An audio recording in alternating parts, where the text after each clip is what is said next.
Terhitung mulai tanggal 1 Februari 2025, Kementerian Energi dan Sumber Daya Mineral membatasi penjualan LPG 3 kg. Pengecer tidak diperbolehkan lagi menjual gas bertabung hijau tersebut. Namun, ada cara agar pengecer bisa tetap menjual gas 3 kg. Dilansir dari Kompas.com, Wakil Menteri Energi dan Sumber Daya Mineral, Yulio Tanjung mengatakan, pengecer yang ingin tetap menjual LPG subsidi harus terdaftar sebagai pangkalan atau sub-penyalur resmi Pertamina. Mereka, sambung Yuliot, harus mendaftarkan nomor induk perusahaan terlebih dahulu melalui sistem online single submission atau OSS untuk mendapatkan nomor induk berusaha. Cara ini juga berlaku untuk perseorangan.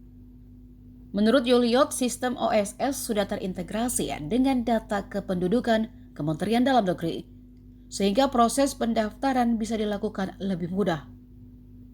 Setelah kebijakan ini berlaku, distribusi LPG 3 kg akan langsung dari pangkalan ke konsumen tanpa melalui pengecer.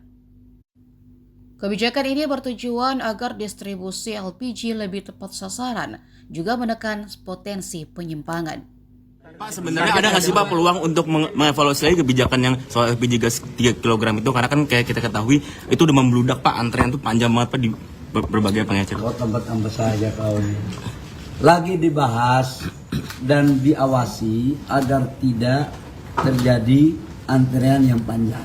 Ini kan begini bos, kan banyak pengencer ini kemudian ada aturan baru harus di pangkalan.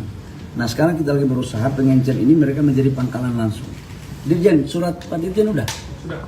Untuk yang pengencer ini sekaligus jadi pangkalan, ya kan? Iya. Ya, udah. Bagaimana jika pengecer menolak Pak? Kalau pengecer banyak yang nggak mau gimana Pak? Aku masih seperti yang dulu berarti. Pak, butuh status atau kapasitas juga tuh Pak? Itu mengubah peningkatan status atau kapasitas juga? Sebentar. Kamu harus bisa menjawab dong. Kenapa kita mau suruh dia jadi pangkalan dia nggak mau? Ada ya tinjauan saya. Kapasitasnya harus biasanya butuh uang. Ini kenapa begitu? Butuh modal dan mereka juga pasokannya kadang-kadang nggak sesuai yang mereka mau. Ini kan cuma status dari pengencer ke pangkalan, izin dikasih. Justru kalau dia nggak mau, saya justru ada pertanyaan, ada apa? Hanya status berarti ya Pak? Modal Pak? Hah? Untuk menjadi agen Pak. Masya Allah bro, masa bisnis menguasai hajat hidup orang banyak nggak pakai modal bro? Berapa Pak? Sorry Berapa Pak? Modalnya berapa Pak? gitu. Ya? Pak, tapi gimana Pak? Kalau pengecernya kan ribet Pak. Download Tribun X sekarang. Menghadirkan lokal menjadi Indonesia.